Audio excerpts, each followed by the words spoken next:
இளைய தலைமுறைகளுக்கு ஆரம்ப கட்டங்களிலே பள்ளி பருவத்திலே கல்லூரி பருவத்திலே மாரல் அண்ட் சோஷியல் வேல்யூஸ் சமூக ரீதியான நல்லொழுக்கங்களை கற்றுக் கொடுப்பது மூலமாக அவர்களை நல்வழிப்படுத்தலாம். அதை கற்றுக் கொடுப்பதை விட வாழ்ந்து காண்பிப்பது ஆசிரியர்களோ பேரண்ட்ஸ் பெற்றோர்களோ ஏனென்றால் ஒரு நல்ல தலைவர்களை காண்பித்து கொடுத்து அதை பின்பற்ற சொல்வது ஒரு நல்ல ஒரு வழிமுறையாகும்.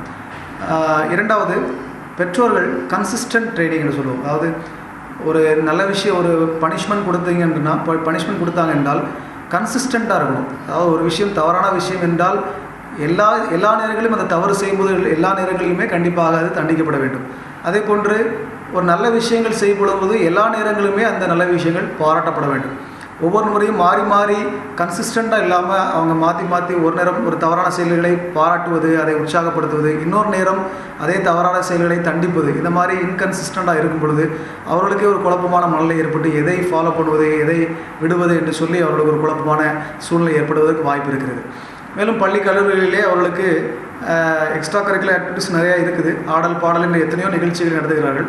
அது போக சோஷியல் வேல்யூஸை கற்றுக் கொடுக்க வேண்டும். சமூக ரீதியான மதிப்புகளை கற்றுக் கொடுக்க வேண்டும். ஒரு உயிரின் மதிப்பை கற்றுக் கொடுக்க வேண்டும். எங்கேயாவது ஒரு மருத்துவமனையை கூட்டு போய் நோயுற்றவர்களை பார்த்து விசாரிப்பதற்கு கற்றுக் கொடுக்க வேண்டும். அங்கே போய் எங்கள் நோயினால் கஷ்டப்படுவர்களை பார்த்து அவங்களுக்கு ஒரு உதவி செய்வது எப்படி, சின்ன சின்ன உதவிகளை செய்வது, ஒரு வாரத்துக்கு ஒரு மணி நேரம் போய் அந்த மாதிரி போய் உதவி செய்வதை கற்றுக் கொடுக்கலாம்.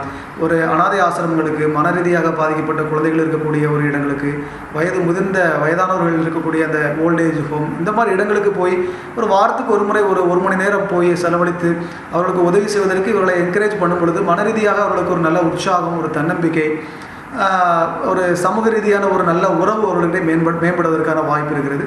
மேலும் ஆரம்ப கட்டத்திலே போதைப் பொருட்களுக்கு பழக்கங்களில் ஈடுபடுவது ஆரம்பத்திலே கண்டுபிடித்து சரியான கவுன்சிலிங் மெத்தட்ஸ் அதை யூஸ் பண்ணும் பொழுது கண்டிப்பாக அவர்களை நல்ல வழிப்படுத்துவதற்கு பண்ணலாம்.